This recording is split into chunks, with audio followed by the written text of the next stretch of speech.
पद्मनाभं सुरेशं विश्वाधारं गगनसदृशं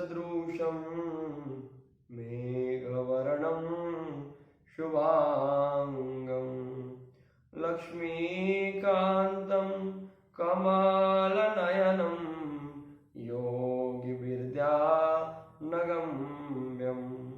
वन्दे विष्णुं भवभयहरं सर्वलोकैकनाथं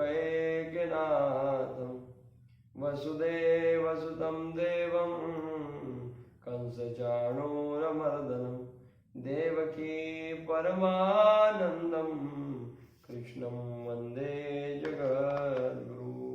ओम श्री परमात्मने नमः। अथ दैवासुर संपद विभाग योगो नाम षोडशोऽध्यायः। आज तक के 15 अध्यायों में हमने भगवान को अर्जुन को उपदेश करते हुए देखा है, टप्पे टप्पे से और पृथक पृथक एक एक प्रकार से भगवान ने अर्जुन को उपदेश करने का संपूर्ण यहाँ पे कार्य किया है।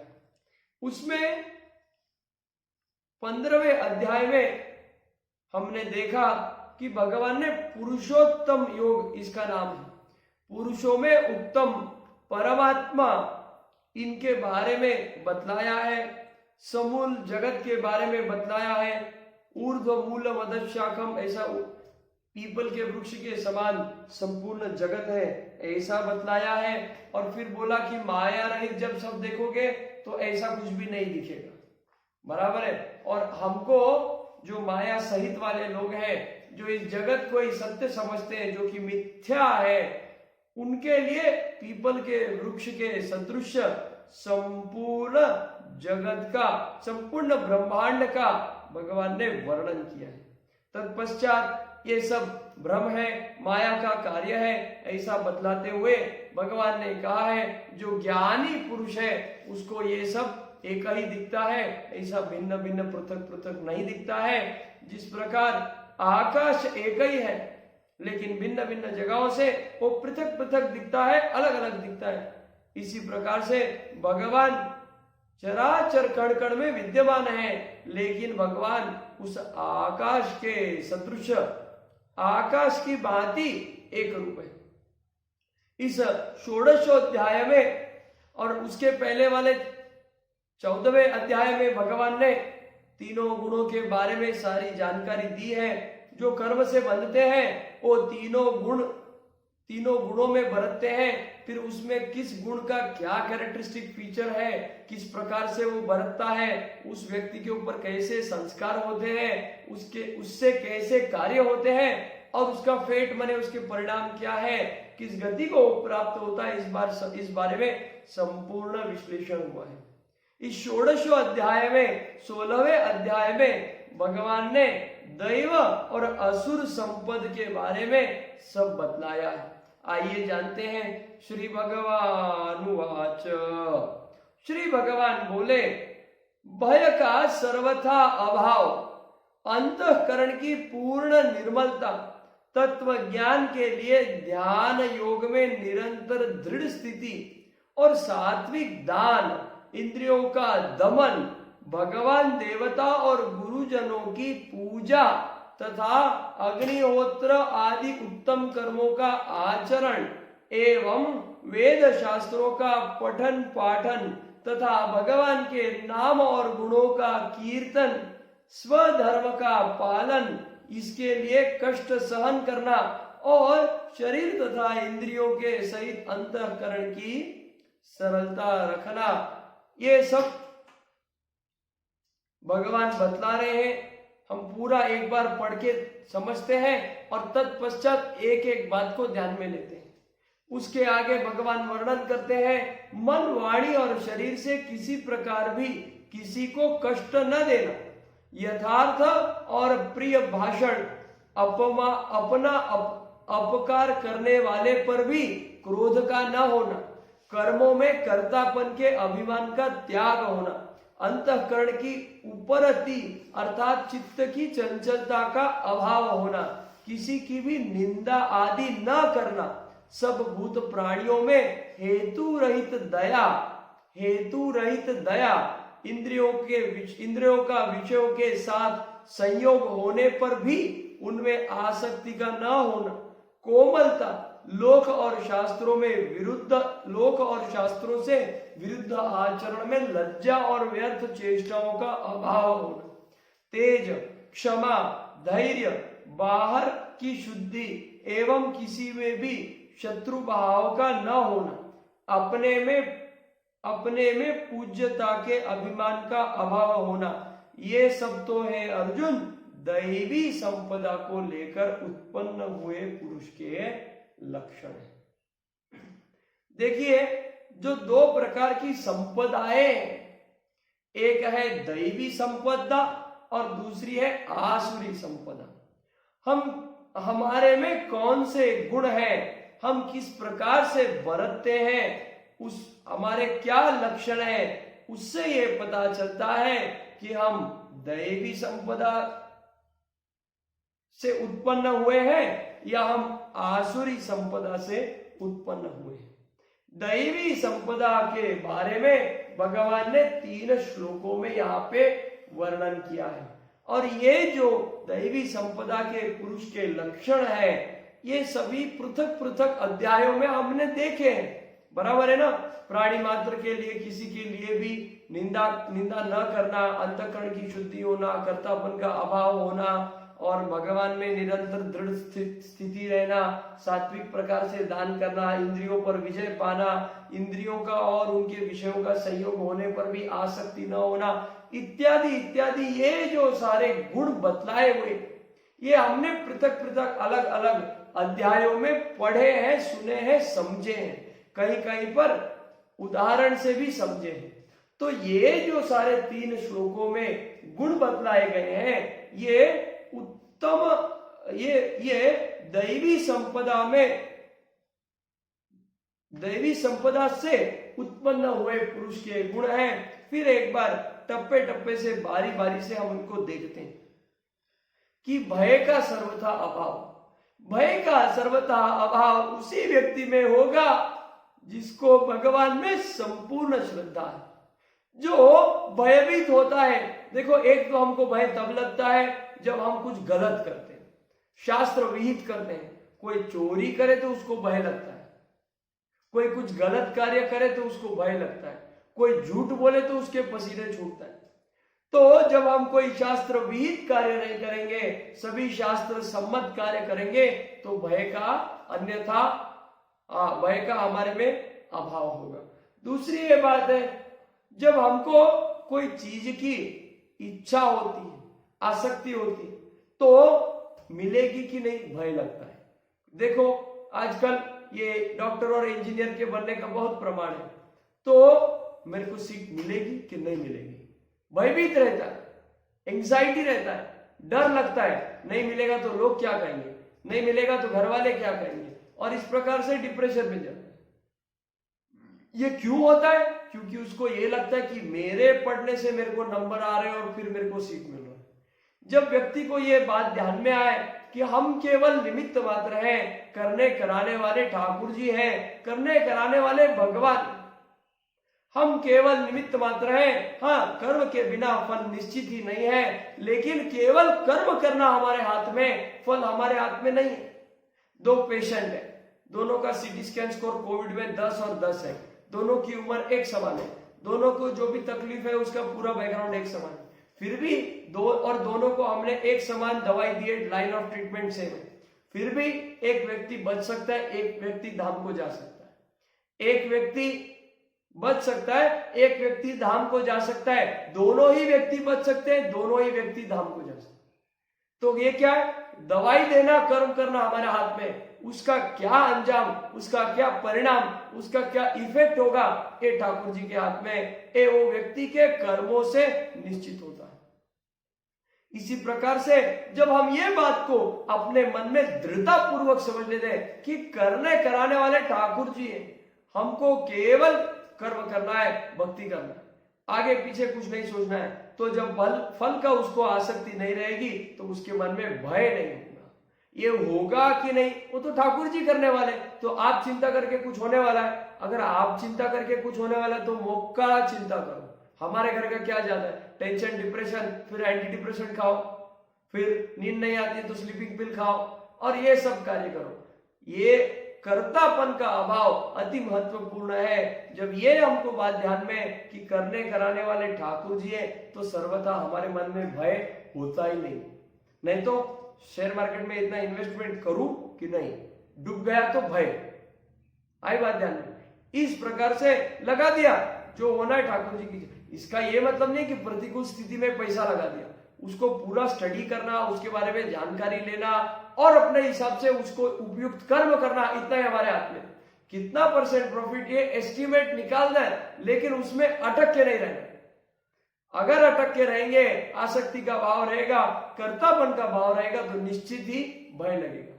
और इसलिए भगवान ने क्या बोला है, ये कि दैवी संपदा से उत्पन्न होने वाले का प्रथम लक्षण या एक लक्षण क्या है, भय का सर्वथा अभाव। जगत में जितने भी महानुभाव संत आदि हुए हैं, प्रकट ब्रह्म पुरुष हुए हैं, आप उनका निश्चित देख सकते हैं इस बात को, कभी वो कोई भी बात की चिंता नहीं। गम्य हो परिस्थिति में दिक्कत आए, गम्य हो परिस्थिति में दिक्कत आए, लेकिन वो सर्वथा प्रशांत रहते, समुद्र के जैसे। किनारों पे लहरें बहती रहती है लेकिन समुद्र प्रशांत है, एकदम परम शांत है। उसी प्रकार से बरतने वाले महापुरुषों के अनंत चरित्र हमारी भारतीय सनातन परंपरा में रहे हैं और इनको हम जब देखते हैं, पढ़ते हैं, समझते हैं और अनुभव करते हैं तो हमारी इस बात में दृढ़ता और बढ़ती है। नहीं तो आजू बाजू के गंदे जगत में गंदा क्यों? क्योंकि सभी लोग गलत कार्य में बरतते तो हमको क्या लगता है, वी आर सैटिस्फाइड, हाँ सभी लोग गलत करें हम भी कर रहे तो कोई वांदा नहीं। ऐसा नहीं होता है। इसलिए महानुभावों के, संतों के चरित्र का पठन अति आवश्यक। भय का सर्वथा अभाव होना, अंतःकरण की पूर्ण निर्मलता होना, मन में किसी के प्रति गंदगी नहीं होए, कोई के प्रति दुष्भाव न हो, दुर्भाव न हो, किसी के प्रति अनादर न हो, कोई कैसा भी है। हमारे किसी के साथ कितने भी झगड़े, देखो हम तो कोई महानुभाव एकदम संत पुरुष तो है नहीं, माया के अधीन हम भी हैं, आप भी हैं।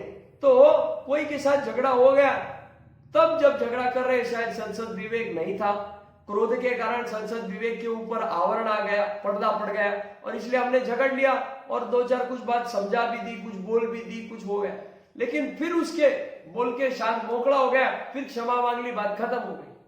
किसी के प्रति मन में अस्वच्छता, गलत नहीं रखना है, अंतःकरण की पूर्ण शुद्धता और निर्मलता ये बात।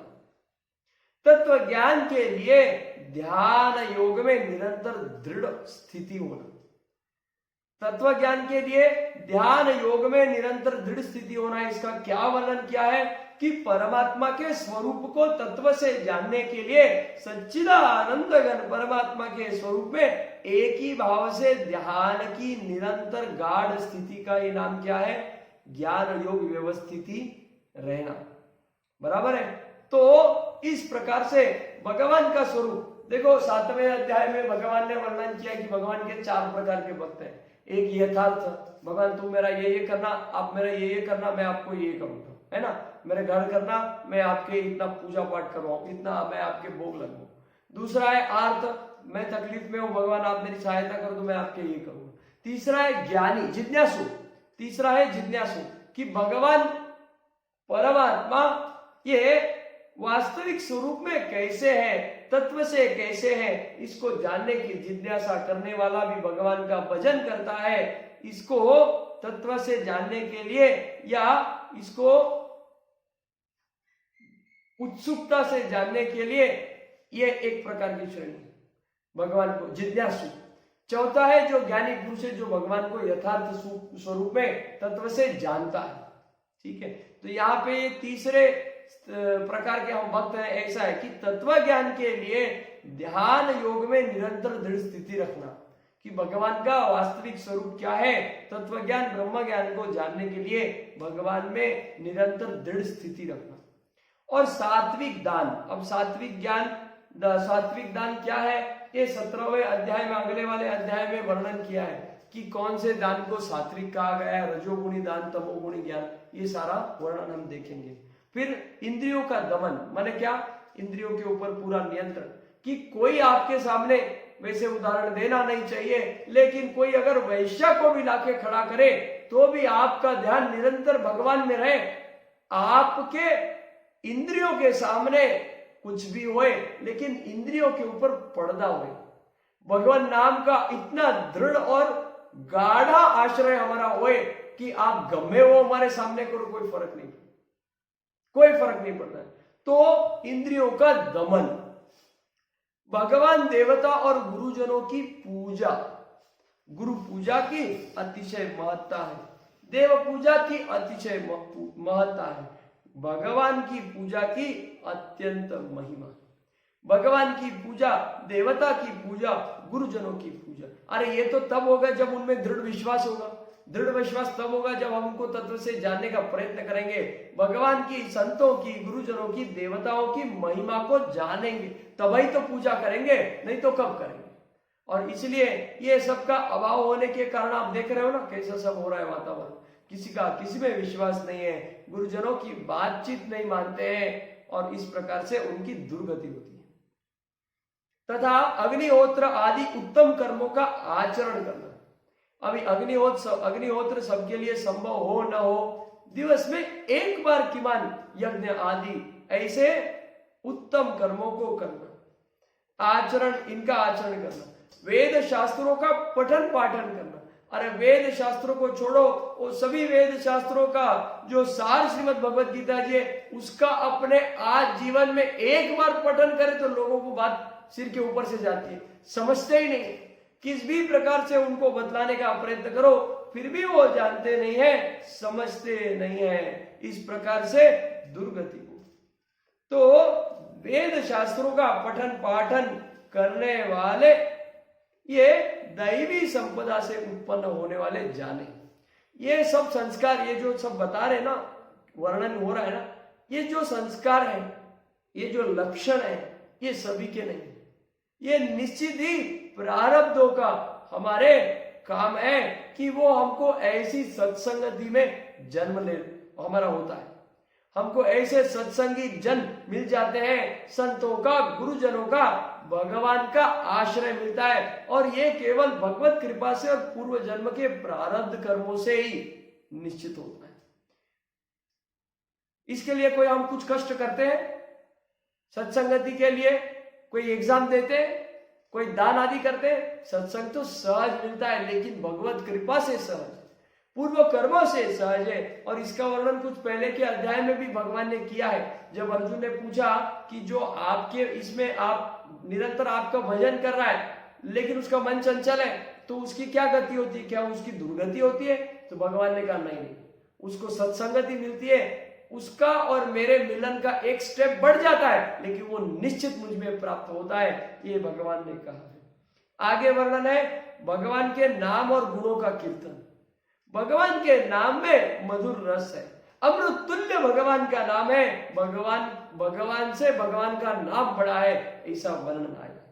भगवान के गुणों का, अनन्य अवतारों में जो भगवान ने जन्म लिया है उनका चरित्र का कीर्तन, उसका गान, उसका श्रवण, भगवान के लीलाओं को सुनना जो श्रीमद् भागवत जी के माध्यम से होता है। और हमारे भारतीय सनातन परंपरा में गीता जी का और भागवत जी का ये पठन पाठन श्रवण कीर्तन अतिशय मोक्षदायी ऐसा बताया गया। उसके पश्चात सर्वधर्म पालन के लिए कष्ट सहन, स्वधर्म पालन के लिए कष्ट सहन करना और शरीर तथा इंद्रियों के सहित अंतःकरण की सरलता रखना, कि स्वधर्म का पालन करना कष्ट सहन करते हुए, ये बहुत ही महत्वपूर्ण बात है। अरे थोड़ा भी कष्ट सहन करने की हमारी तैयारी नहीं होती, थोड़ी भी हमारी तैयारी नहीं होती, और इसलिए हम स्वधर्म के हिसाब से नहीं, लेकिन हम गलत आचरण में लग जाते हैं जो अभी के लिए तो सरल रखता है, अभी के लिए सहज दिखता है, लेकिन बाद में क्या होता है, वो कर्म बंधन में हम अटकते जाते हैं और फिर हमारी दुर्गति। लेकिन स्वधर्म के पालन के लिए कष्ट सहन करना महापुरुषों का ये लक्षण रहा है, जो यहाँ पे भगवान ने कहा कि दैवी संपदा को लेकर उत्पन्न हुए महापुरुषों का ये लक्षण है। इंद्रियों सहित अंतःकरण की सरलता वाली कथा तो हमने पहले वाले एक अध्याय में देखी थी। जो एक गुरु जी का एक भक्त था, केवल खाता था, कुछ नहीं करता था, घर वालों ने निकाल दिया तो वो गुरु के शरण में जाता है, बोलता है आप मेरे को चेला बना लो। बोले चेला बना लेंगे, कोई काम है नहीं, बस 3-5 टाइम आरती होती है, भजन कीर्तन सत्संग करो, पंगत होती है, भोजन करो। उसने सोचा ये बढ़िया काम है, कुछ काम करना नहीं, सत्संग तो करना है और भोजन करेंगे। अब एकादशी आई थी तो क्या हो गया, एकादशी के दिन तो कुछ बना ही नहीं। तो गुरुजी बोले अरे हम तो बताना ही भूल गए, आज एकादशी है, एकादशी के दिन मंदिर में कुछ नहीं बनता है। वो बोला गुरुजी मैं तो भूखा रह नहीं सकता। गुरुजी बोले अरे अब तुम सत्संगी बन गए हो, वैष्णव बन गए हो, आपने तुम कंठी धारण की है तो नियम का पालन करना आवश्यक है, एकादशी तो करना ही पड़ेगी। तो बोले अरे इतने आपके चेले, उनसे करवाओ एकादशी, मुझसे एकादशी कराओगे तो मैं द्वादशी देखा ही नहीं पाऊंगा, आज ही शांत हो जाऊंगा। तो गुरुजी बोले चल कोई बात नहीं, एक काम करना, ये सब सामग्री ले जा और प्रसाद बुद्धि से ग्रहण करना, भगवान को भोग लगा करके। भगवान को बुलाता है, भगवान आते हैं, भगवान पूरी लीला करते हैं। एक को बुलाता है तो भगवान राम और सीता आते हैं, 2 को बुलाता है तो राम सीता लक्ष्मण जी आ जाते हैं, और फिर 3 को बुलाता है तो संपूर्ण राम दरबार आ जाता है। और गुरु जी को फिर उसके ऊपर शंका होती कि इतना सामग्री का ये करता क्या है। तो जब वो गए नदी के किनारे तो सामग्री तो ऐसे ही पड़ी थी, तो भगवान को बोलता है आप मेरे गुरु जी को क्यों नहीं दिख रहे, एक तो गुरु जी ने नहीं करा पाई, लेकिन आपने मेरी पूरी एकादशी करवा दी, अब आप मेरे गुरु जी को भी दिखो। तो भगवान ने बोला जितने सरल तुम हो उतने सरल तुम्हारे गुरु जी नहीं है, वो तुमसे बहुत ज्ञानी है, इसमें कोई संदेह नहीं है, लेकिन मैं तो सरल के लिए सरलता से मिलता हूँ। ज्ञान योग तप आदि करो तो भगवान कठिनता से मिलते, उसमें प्रयत्न विशेष है, ऐसा वर्णन भगवान ने पहले के अध्याय में भक्ति योग वाले 12 अध्याय में किया है। तो जो सरलता से, तो इसलिए यहाँ पे लिखा है कि शरीर और इंद्रियों के सहित अंतःकरण की सरलता होनी चाहिए। भगवान में अंधा विश्वास होने से भगवान प्रकट है, भगवान सरलता से मानने वाले के लिए सरलता से प्रकट होते हैं। भक्तमाल के ग्रंथ में ऐसे हजारों उदाहरण है जहां भगवान नित्य उस संत में रमते हैं। और भगवान ने गीता जी के पूर्व अध्यायों में भी यहाँ पे कहा है कि जो मेरे को भाव से भक्ति युक्त याद करता है, मेरा सत्संग भजन करता है, मैं उसके लिए प्रकट साकार रूप में प्रकट हूं। आगे वर्णन किया है मन वाणी और शरीर से किसी भी प्रकार से किसी को कष्ट न देना। मन वाणी और शरीर, देखो पहले का जमाना था जब मारामारी करते थे, राजाशाही था, गुलामशाही थी, तो शरीर फिजिकल यातनाएं देते थे, कोड़े से मारते थे। फिर बाद में क्या हो गया, वाणी, गालियां देते थे लोगों को, कैसे बरतना, शास्त्र सम्मत व्यवहार क्या होता है, गुरुकुलम पद्धति को समाप्त किया गया था, तो वाणी के ऊपर कोई अंकुश नहीं था। अब मन से नुकसान देते, मन से कैसे, किसी के प्रति कोई भी प्रकार का गलत पोस्टर बना देते और उसको इस प्रकार से कष्ट देते। तो मन वाणी और शरीर से नाना प्रकार के कष्ट देने के प्रयोजन करने वाले दुराचारी है, किसी भी प्रकार से किसी को भी कष्ट न दे। अभी किसी को भी, मतलब इसमें छोटे से छोटे प्राणी मात्र भी आ गए, चींटी के ऊपर जानबूझ के पैर न दे, मच्छर को जानबूझ के वो बैट से न मारे, ये सभी बात कि प्राणी मात्र में किसी को भी किसी भी प्रकार से हम क्षति न पहुंचाए, उनको हानि न पहुंचाए, उनको कष्ट न दे। छिपकली आती तो हम भागते, छिपकली को मारते भगाते, कभी उसकी पूंछ निकल जाती है, कभी कुछ, ये सब आसुरी वृत्ति के प्रतीक है। दैवी संपदा में से उत्पन्न होने वाले मन वाणी और शरीर से किसी को भी नुकसान नहीं पहुंचाते, किसी को भी कष्ट नहीं देते। लेकिन यहाँ तो स्वार्थ सर्वोपरि है, गुस्सा आ गया, सामने वाले को सुना दिया हमने, ये भी नहीं विचार करते कि सामने वाले को कैसा लगे।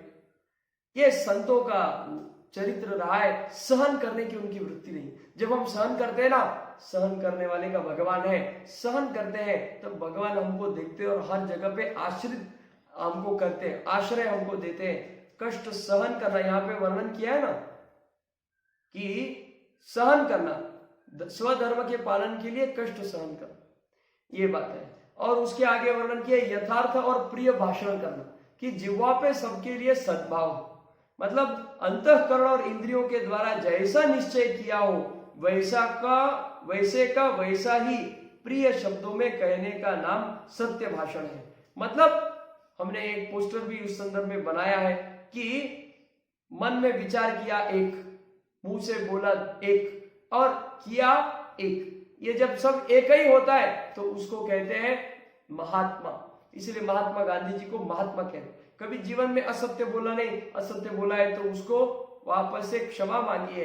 तो सत्य जिसने अपने जीवन में आचरण किया है, भगवान के नाम को जिसने हृदय में विराजमान किया है और नित्य मंगल पूजा की है, ऐसे महात्मा गांधी। लेकिन जो सोचता है एक, बोलता दूसरा और करता तीसरा है, वो दुरात्मा। तो यहाँ पे वो आसुरी संपदा से उत्पन्न होने वाला समझा जाए। दैवी संपदा को लेकर क्या बोला है कि यथार्थ और प्रिय भाषण, माने क्या कि जैसा निश्चय किया है इंद्रियों और अंतःकरण में वैसा ही शब्द में प्रिय भाषा को बोला है, उसको सत्य भाषण प्रिय भाषण कहा गया। अपना अपकार करने वाले पर भी क्रोध का न होना। किसी ने हमारा गलत किया है, किसी ने हमारे प्रति दुराचार किया है, किसी ने हमारा घात किया है, हमने किसी को मदद की लेकिन उसको उसने भाव नहीं दिया, उसके ऊपर भी कभी क्रोध का न होना।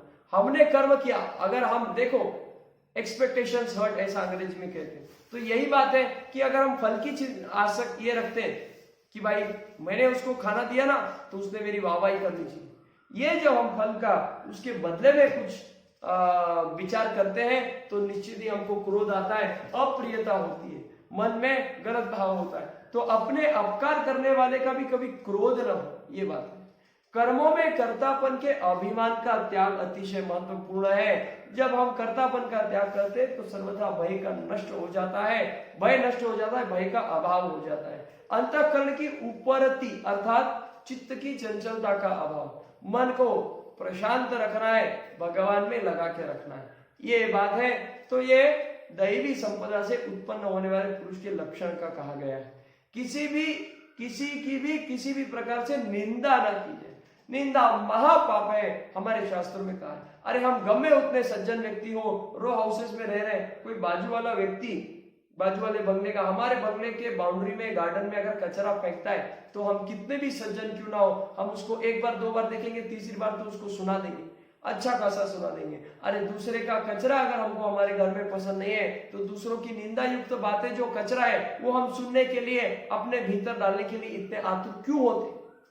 निंदा महापाप है, किसी की भी निंदा किसी भी प्रकार से न करे, ये महत्वपूर्ण है। सब भूत प्राणियों में हेतु रहित दया, ये महत्वपूर्ण। सभी के लिए सद्भाव होना चाहिए मन में और वाणी में। माने हेतु रहित मतलब क्या, उसमें मेरा क्या फायदा ये न देखते हुए सभी प्राणी मात्र के लिए, सभी भूत प्राणियों में दया की भावना होनी चाहिए कि हमारे भाग में से सबका भाग निकलता है। हमको लगता है हम खाली हमारा पैसा हमने कमाया, अरे कहां से कमाया, निसर्ग से ही तो कमाया है ना। ऐसी कोई भी चीज नहीं है जो निसर्ग से कनेक्टेड नहीं है। आप गमे हो दुनिया का जॉब करो, गमे हो बिजनेस करो, जो भी कार्य करते हैं वो निश्चित ही नेचर से रिलेटेड है। तो भूत प्राणी मात्र में हेतु रहित दया रहना अति आवश्यक है। World is like a mirror, जैसा हम करेंगे वैसा हमको मिलेगा। हम हर चीज में व्यवहार को अगर देखते हैं, हर चीज में अगर कुछ अपेक्षा करते हैं तो निश्चित ही हमको अप्रियता प्राप्त होती है और हमारा मन विचलित हो जाता है। इंद्रियों का विषयों के साथ संयोग होने पर भी उसमें आसक्ति न होना। देखो दुनियादारी में हम चलते हैं तो ये सारे दृश्य, शब्द, सुगंध है, ये सारे चीजें हमारे इनपुट तो होगी, लेकिन वो विषयों के साथ संयोग होने पर भी उनमें आसक्ति का न होना। ये कब होगा, जब भगवान में हम निरंतर स्थित रहेंगे।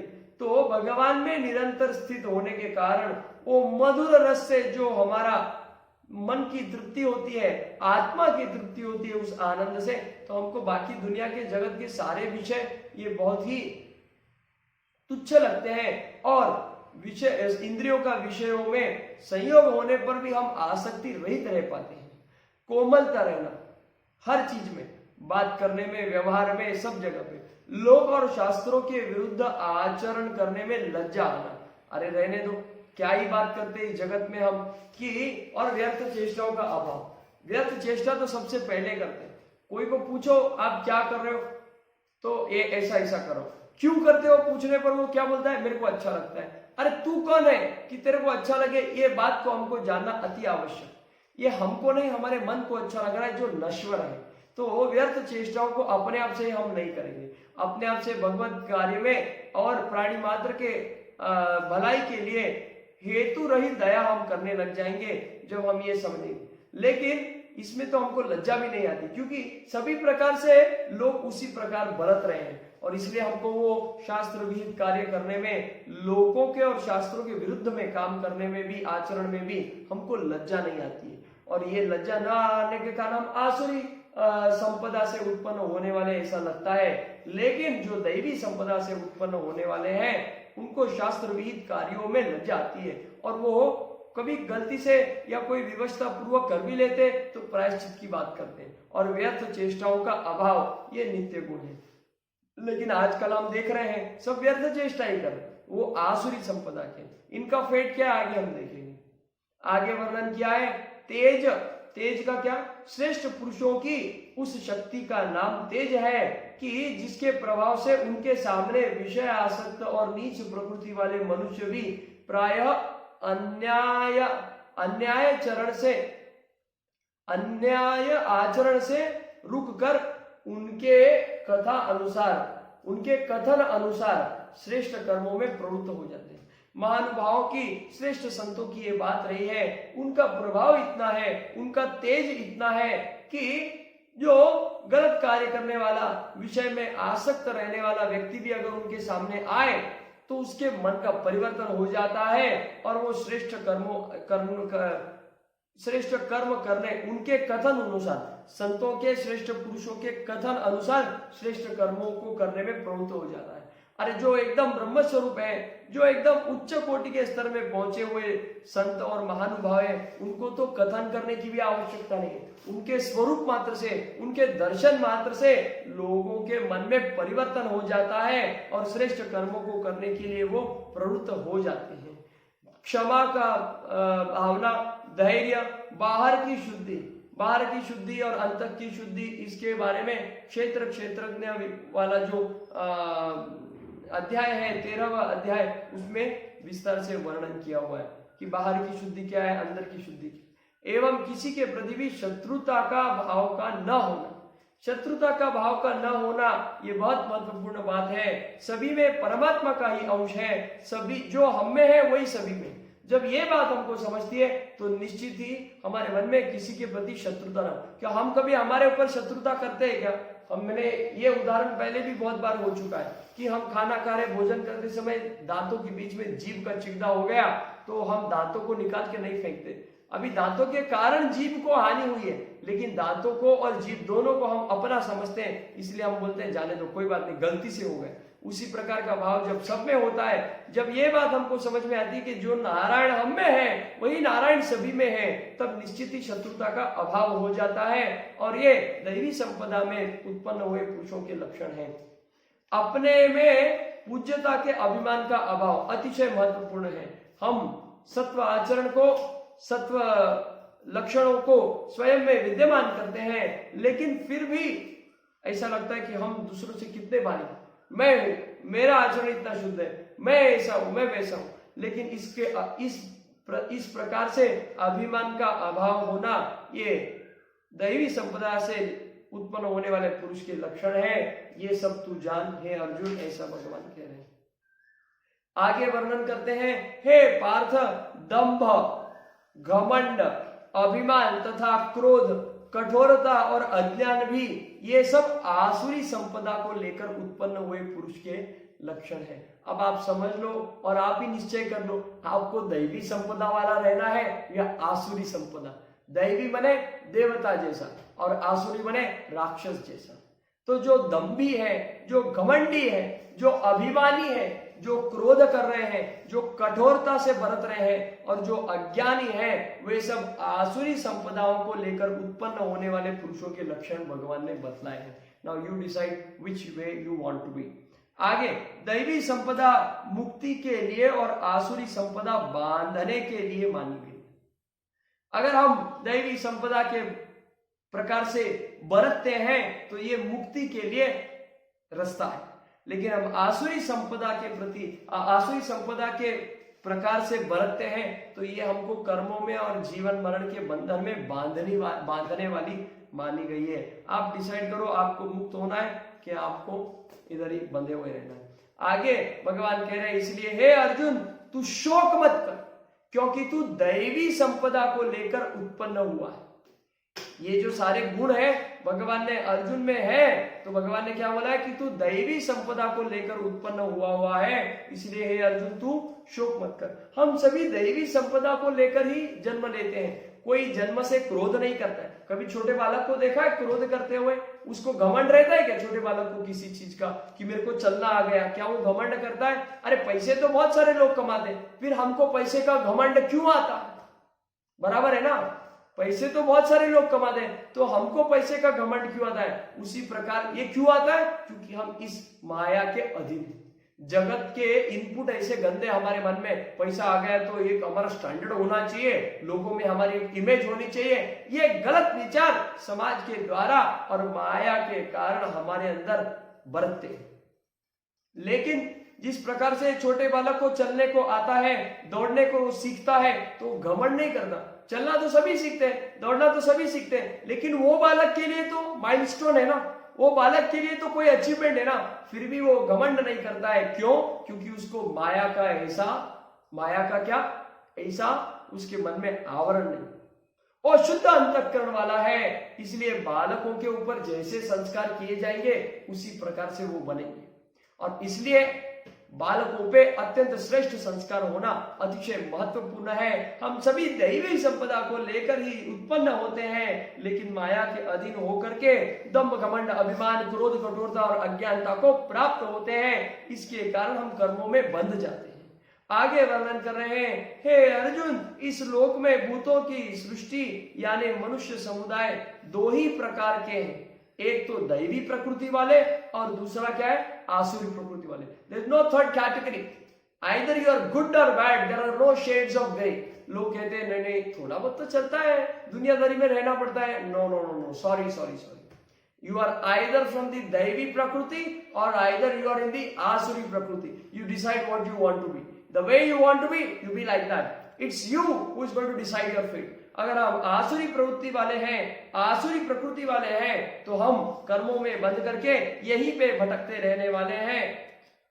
नहीं खाने योग्य खाना, नहीं देखने योग्य देखना, नहीं करने योग्य करना, ये व्यर्थ की चेष्टाएं करना, ये सब आसुरी प्रवृत्ति वाली बातें हैं। आसुरी प्रवृत्ति को प्राप्त होकर के मनुष्य समुदाय यहीं पे अटका रहता है। भगवान ने कहा है इस लोक में भूतों की सृष्टि में, माने जीवों की इस सृष्टि में यानी मनुष्य समुदाय में दो ही प्रकार के लोग हैं, एक तो दैवी प्रकृति वाले और दूसरी आसुरी प्रकृति वाले।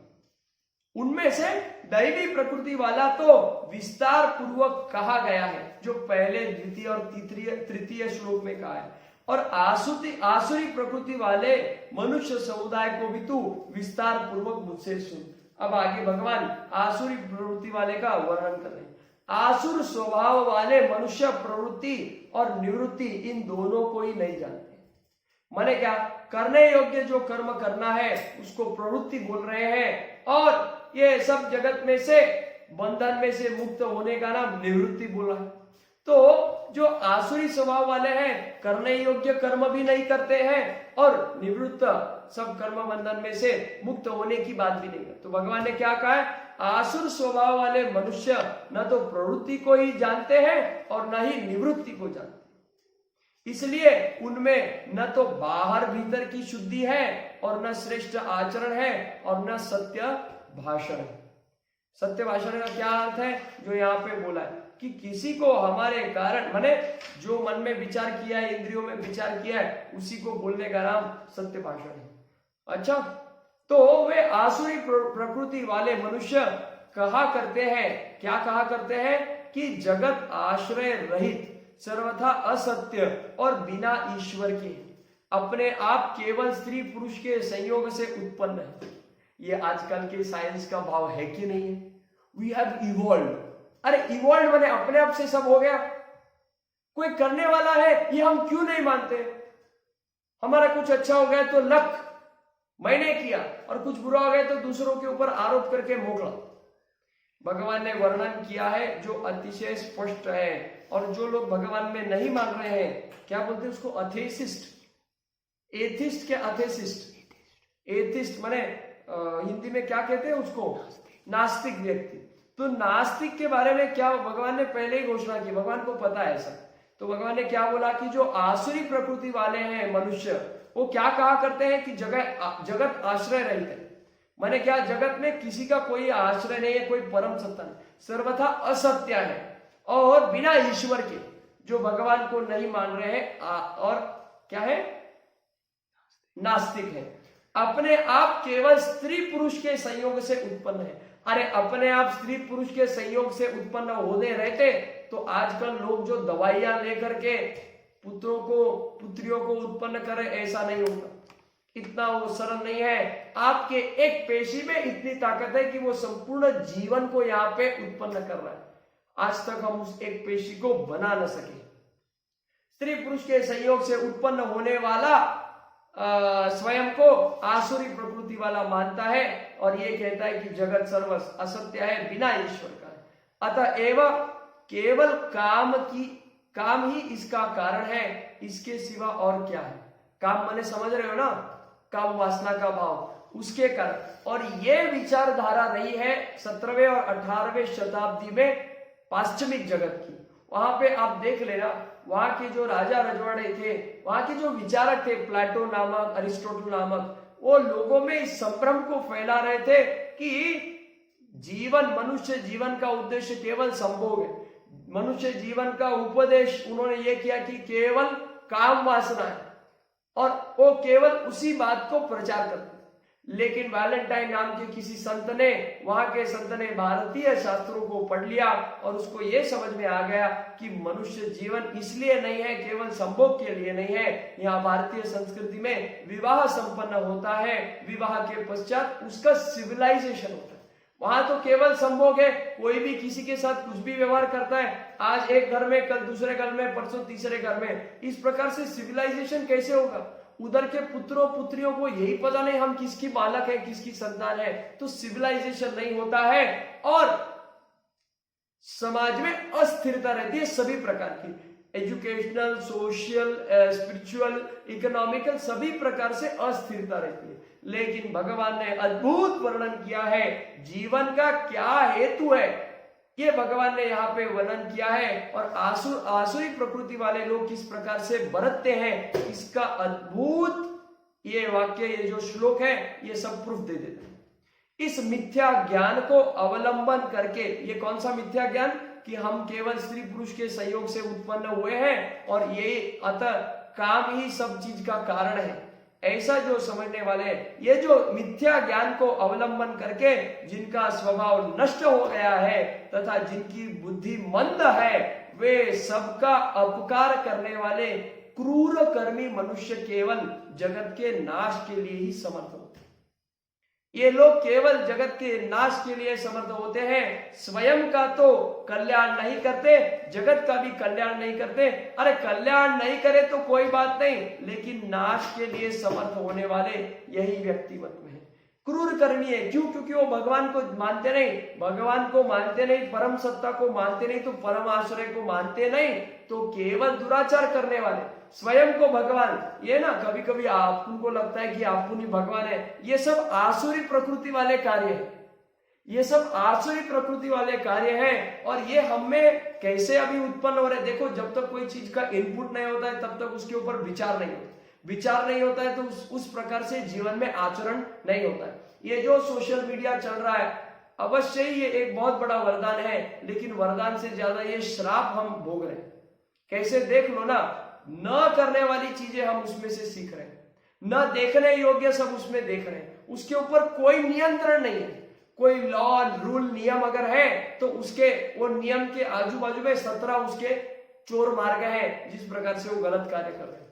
जो चीजें माता पिताओं को पता नहीं ऐसी गलत चीजें वो पुत्र निकाल लेते, पुत्रियां निकाल लेती, नहीं करने योग्य आचरण ऐसे वो करते हैं और वो उसके कारण उसको भगवान का ध्यान नहीं, भगवान का ध्यान न होने के कारण, भगवान में बुद्धि न होने के कारण भगवान का भय नहीं है।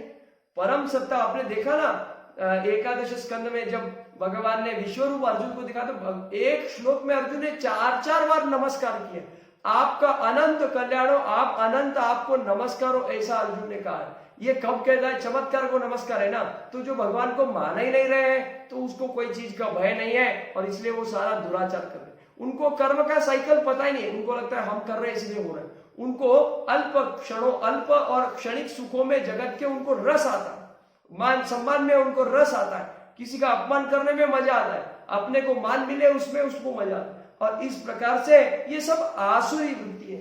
तो केवल स्त्री पुरुष के संयोग से उत्पन्न हुए हैं, यही जगत का, ये काम ही जगत माने काम वासना ही जगत का कारण है। इस मिथ्या ज्ञान का जो अवलंबन करते हैं उनका स्वभाव नष्ट हो गया है तथा उनकी बुद्धि मंद है। वे सबका अपकार माने किसी का वो फेवर मानते नहीं। अभी हमको ऑक्सीजन मिल रहा है तो क्या हमने इसके लिए कुछ प्रयत्न किया है? हम सांस ले रहे हैं, हमको ऑक्सीजन मिला है, तो क्या हमने जन्मने के पहले कुछ झाड़ लगाए क्या कि हमको उसका मिले फल? बिना कर्म किए बिना भी हमको फल मिल रहा है। ये बात को हमको उपकार उसको मानना है, निसर्ग का, भगवान का, जिसने इस सबको बनाया। लेकिन भगवान को न मानने के कारण वो सभी का अपकार करते हैं। उपकार का अपोजिट अपकार है। तो अपकार करने वाले वो क्रूर कर्मी मनुष्य केवल जगत के नाश के लिए समर्थ होते हैं। क्षयाय जगतो अहित, क्षयाय जगतो अहिता, ऐसा कहा है। काम फिर आगे कहा है कि वे दंभ, मान और मद से युक्त, मान और मद, हाथी को देखा है ना, मदमस्त, किसी हाथी को अगर मदिरा पिलाइए तो वो कैसा मदमस्त हो जाता है, कंट्रोल के बाहर, अंकुश के बाहर। तो वैसा मद से युक्त माने बिना कोई रूल रेगुलेशन के रहने वाले। तो वे दंभ, मान और मद से युक्त मनुष्य किसी प्रकार भी पूर्ण न होने वाली कामनाओं का आश्रय लेकर के अज्ञान से मिथ्या सिद्धांतों का ग्रहण करके और भ्रष्ट आचरणों को धारण करके संसार में जगते हैं, विचरते हैं। देखा ही होगा आपने ऐसे लोगों को, मैंने तो बताने की जरूरत नहीं।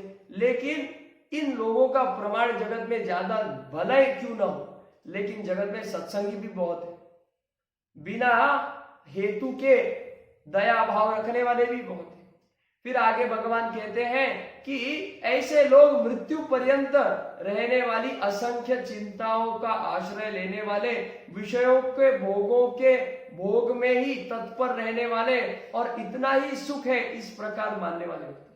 माने जगत के विषय आसक्तों में, मान सम्मान इत्यादि भोगों में ही यही सब कुछ है, ये सुख ही, इतना ही मेरे लिए यही सब कुछ है भोगने योग्य, ऐसा समझ करके वो मृत्यु पर्यंत असंख्य चिंताओं को आश्रय लेते हैं और उनकी माने कभी पूर्ण ना होने वाली ऐसी उनकी कामनाएं रहती है और उसका वो आश्रय लेते हैं।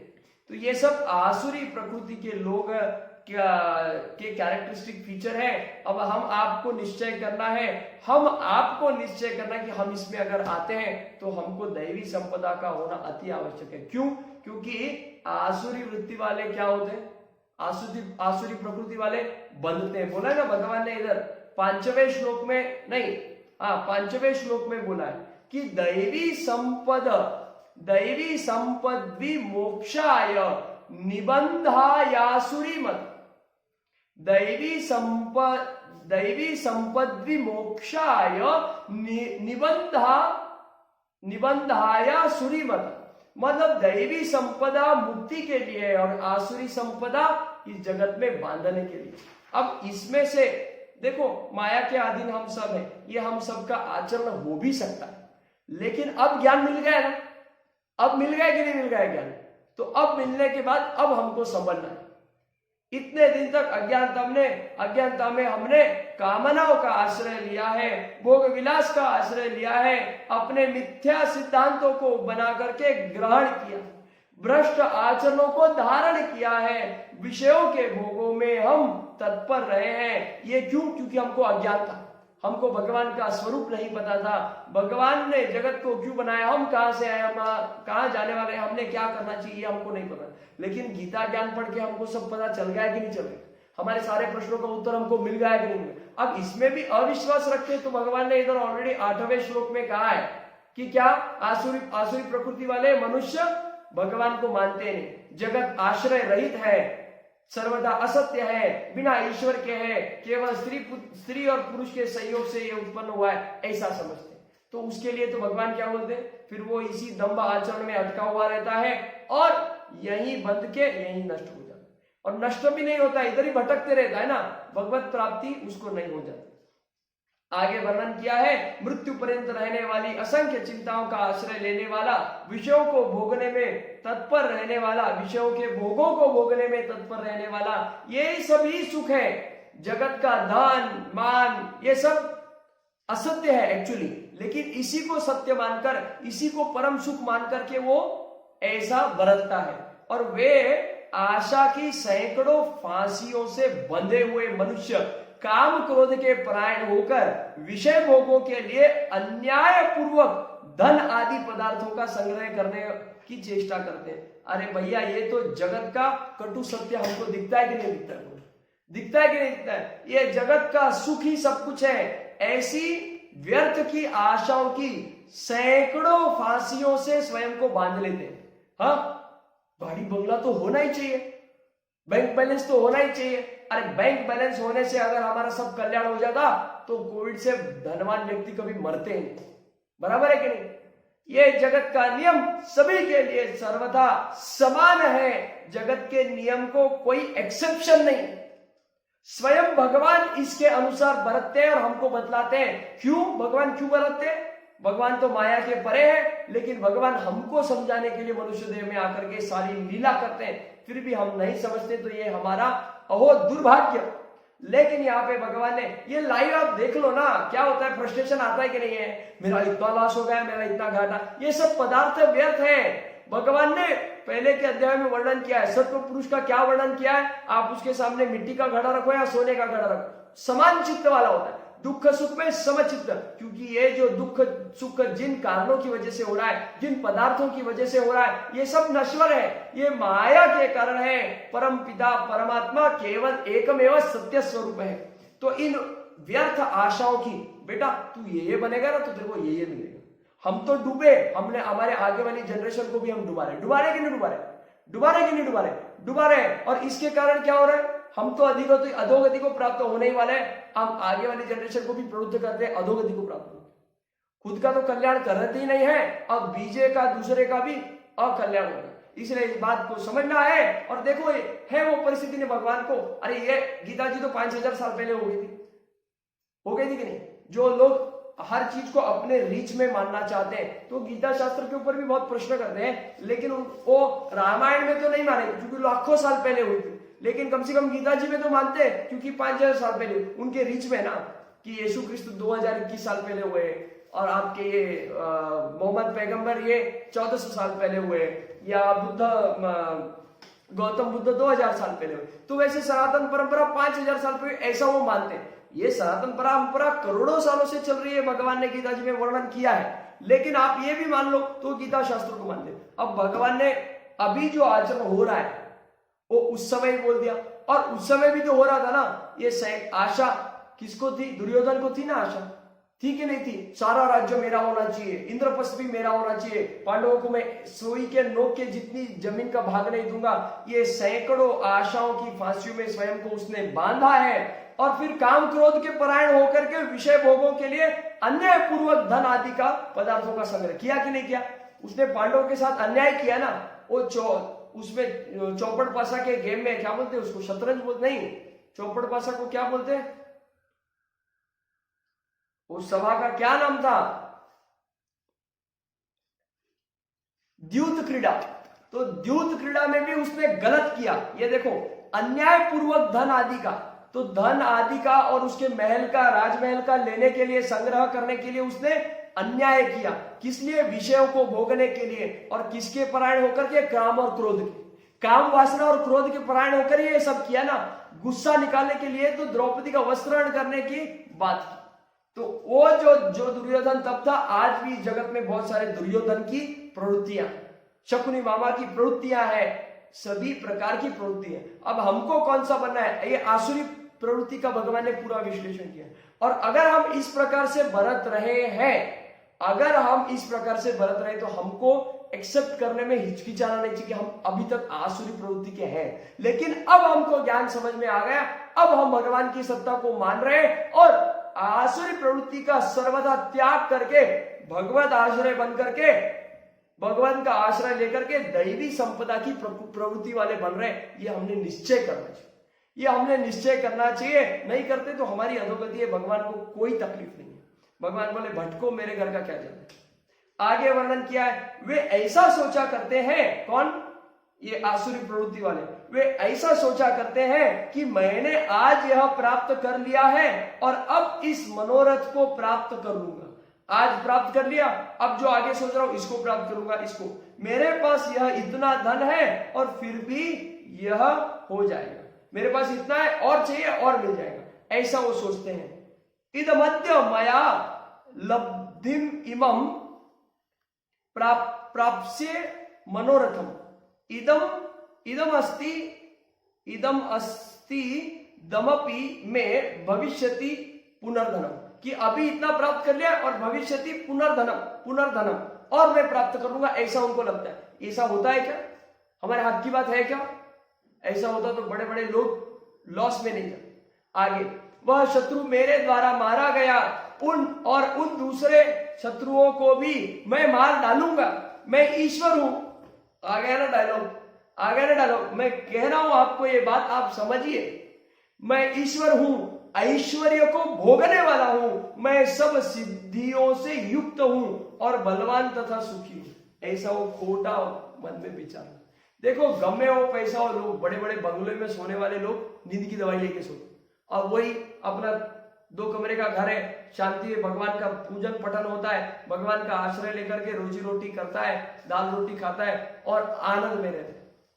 वह शत्रु मेरे द्वारा मारा गया, असौ मया हतः शत्रुर हनिष्ये चापरानपि ईश्वरो अहम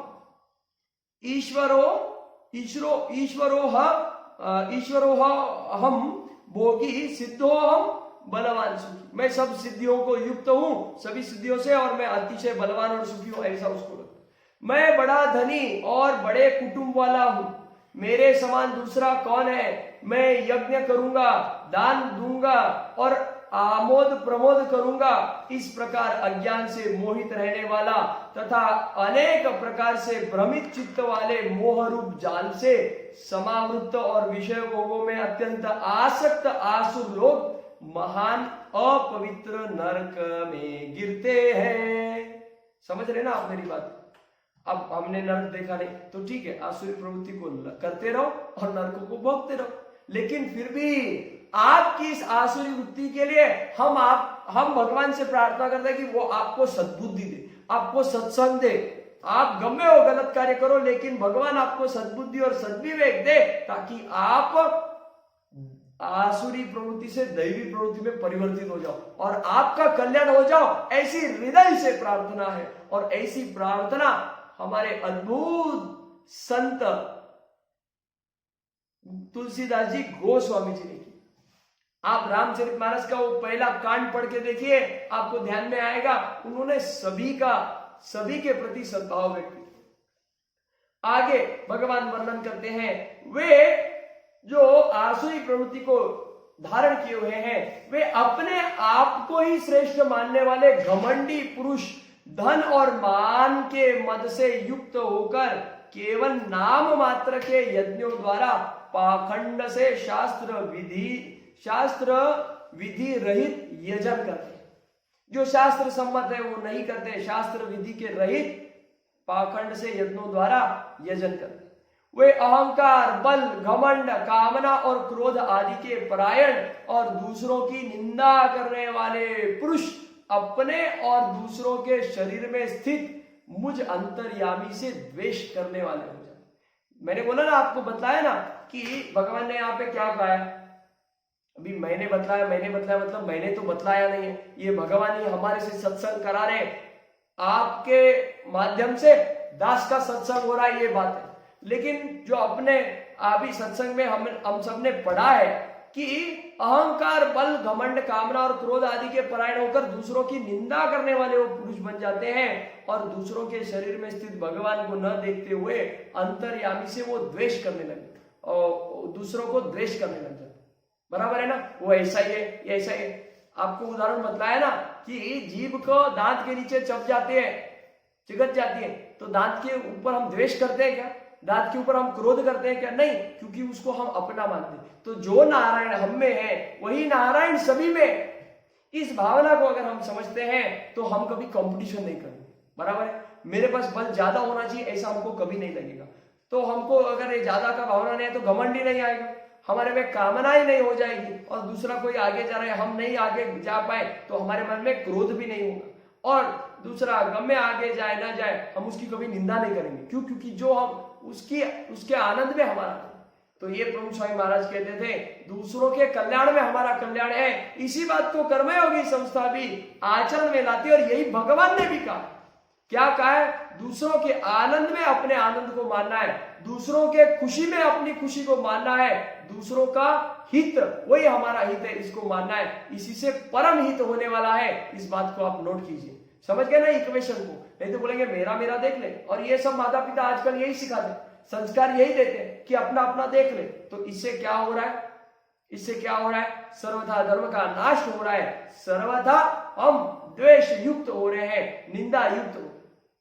आगे भगवान वर्णन करते हैं उन द्वेष करने वाले पापाचारी और क्रूर कर्मी नराधमों को। देखो क्या शब्द का प्रयोग किया, नराधम माने क्या? नर को खाने वाला, पता है ना? अधम, अधम माने पता है ना क्या बोलते हैं उसको अंग्रेजी में? वैम्पायर बोलते कि नहीं?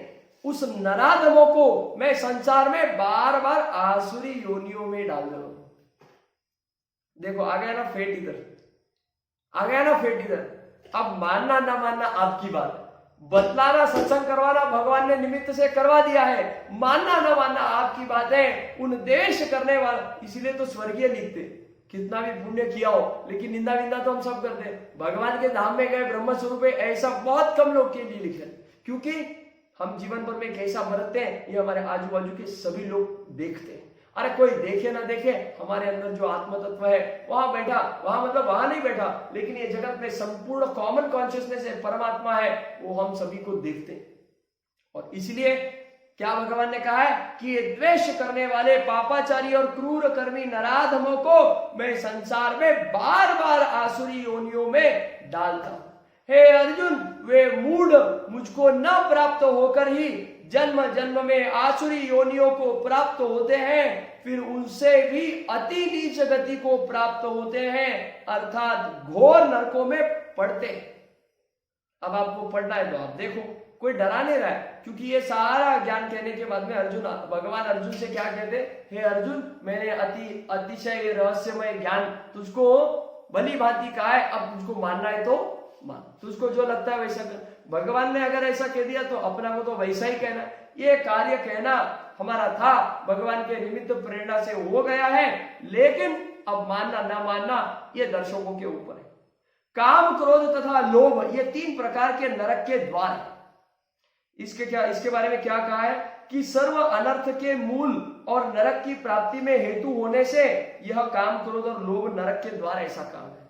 क्या बोला है? सर्व अनर्थ का मूल क्या है? सर्व अनर्थ का मूल काम, क्रोध और लोभ। आप देख लो रामायण जी में क्या हुआ था, काम वासना थी ना, सोने की लंका थी, सोने की, शांति से बैठा रहता तो क्या फर्क पड़ जाता रावण का? कुछ नहीं, लेकिन काम वासना नहीं। सीता जी के बारे में उसको अच्छा लगा, और लगा तो तेरे घर में बैठ, लेकिन काम वासना रही तो गलत कार्य किया, लोभ किया। अब फिर लोभ से क्रोध हुआ कि नहीं राम जी के प्रति, तभी तो युद्ध हुआ। महाभारत को देख लीजिए, क्रोध था, लोभ था दुर्योधन को, और ये अनर्थ के मूल है कौन? ये तीन, काम, क्रोध और लोभ, और नरक की प्राप्ति के लिए हेतु बन जाते हैं, इसलिए इनको नरक के द्वार ऐसा कहा। तो कभी भी काम न रखें, काम भावना माने काम माने खाली काम वासना नहीं, कोई भी पद्धति में, कोई भी कार्य में, कोई भी क्षेत्र में हमारा ऐसा सकाम ना हो, माने मेरे को इससे कुछ तो मिलना चाहिए, मिलना चाहिए, आशा आकांक्षा करेंगे डूबेंगे। भगवान के भरोसे छोड़ेंगे तो जितना मिलना है उससे अनंत गुना ज्यादा मिलेगा, अनंत गुना, ये सिद्ध है। तो काम, क्रोध और लोभ ये तीन प्रकार के नरक के द्वार हैं, आत्मा का नाश करने वाले, अर्थात उसको अधोगति में ले जाने वाले ये तीन चीज। तो बोलो काम नहीं करेंगे, काम माने काम धंधा छोड़ देंगे, ऐसा नहीं, सकाम कर्म नहीं करेंगे, और क्या नहीं करेंगे? क्रोध नहीं करेंगे, और क्या करेंगे? लोभ नहीं करेंगे। इसलिए क्यों नहीं करना है? क्योंकि हमको नरक में नहीं जाना, क्योंकि हमको अधोगति को प्राप्त करना, क्योंकि हमको आसुर वृत्ति का आचरण नहीं करना। अतएव इन तीनों को त्याग देना चाहिए, भगवान ने स्पष्ट उपदेश किया है। अतएव इन तीनों को त्रिविधम नरकस्येदम द्वारम नाशनम आत्मन, नाशन आत्मन, ऐसा वर्णन किया। आगे, हे अर्जुन, इन तीनों नरक के द्वारों से मुक्त पुरुष अपने कल्याण का आचरण करता है। कल्याण का आचरण क्या है? अपने उद्धार के लिए भगवत आज्ञा अनुसार, जो भगवान ने इस अध्याय के पहले 3 श्लोकों में कहा है ना, दैवी संपदा की प्रकृति वालों के क्या लक्षण है, वो भगवत आज्ञा अनुसार वो बरतता है, अपने कल्याण का आचरण इस प्रकार से। तो ये हे अर्जुन, इन तीनों नरक के द्वारों से मुक्त जो पुरुष है अपने कल्याण का आचरण करता है, इससे वह परम गति को प्राप्त हो जाता है, अर्थात मुझ को प्राप्त हो जाता है। जो पुरुष शास्त्र विधि को त्याग कर अपनी इच्छा से मनमाना आचरण करता है, वह न सिद्धि को प्राप्त होता है, न परम गति को, और न ही सुख को। क्योंकि क्या हो रहा है, ये जो भगवान ने जैसा वर्णन किया है ना कि अनलिमिटेड जो आपकी आशाओं की जो चेन है, साखड़ियां है, और उसके कारण क्या हो रहा है, उसके कारण वो अनलिमिटेड कभी कंप्लीट नहीं हो रहा है, कभी कंप्लीट नहीं हो रहा है। तो आपके मन में क्या क्रोध आ रहा है, दूसरे का किसी का ज्यादा हो रहा है तो आपके मन में द्वेष आ रहा है, आपको और ज्यादा लोभ हो रहा है, और काम वासना बढ़ रही है, भोगने की लालसा बढ़ रही है। उसके कारण क्या हो जाता है, ये वो सब शास्त्र विधि कार्य करता है। ये वर्णन हुआ ना कि वो पूरा करने में क्या करता है वो मनुष्य, वो सब कार्यों को पूरा करने के लिए शास्त्र विधि के उलट सब काम करता है, और शास्त्र विधि को त्याग करके अपनी इच्छा से मनमाना आचरण करता है। वह न सिद्धि को प्राप्त होता है, न परम गति को, न ही सुख को, क्योंकि सुख भोगने की आशा में कभी सुख मिलता नहीं, ऐसी बात है। उसके आगे भगवान ने वर्णन किया है कि इससे तेरे लिए इस कर्तव्य और अकर्तव्य की व्यवस्था में शास्त्र ही प्रमाण है। माने कर्तव्य कर्म क्या है और अकर्तव्य करने जैसे माने न करने जैसे कार्य क्या है, इस व्यवस्था में तेरे लिए क्या ही प्रमाण है, शास्त्र प्रमाण है। तो शास्त्र सम्मत व्यवहार करना, शास्त्र विधि के अनुसार कार्य करना, ये क्या है, ये क्या है, ये सर्वथा उपयुक्त है, शास्त्र ही प्रमाण है। ऐसा क्या बोला है यहाँ पे, शास्त्रम प्रमाणम ते, तस्मात् शास्त्रम प्रमाणम ते, ऐसा जानकर तू शास्त्र विधि से नियत कर्म ही करने योग्य है। अब समझ गए ना आप, भगवान ने इस अध्याय में एक तरफ दैवी प्रवृत्ति और दूसरी तरफ आसुरी प्रवृत्ति का वर्णन किया। दैवी प्रवृत्ति का क्या है, मुक्त होने का उसका फेट है, रिजल्ट, और आसुरी प्रवृत्ति का क्या है, क्या है आसुरी प्रवृत्ति का, इधर ही भोगना है, और इसे नीचे वाले लोकों में, नरकों में भोगना है। इस भगवान ने क्या वर्णन किया, मैं उनको क्या करता हूं, उन क्रूर कर्मी नराधमों को मैं संसार में बार बार आसुरी योनियों में ही डालता हूं।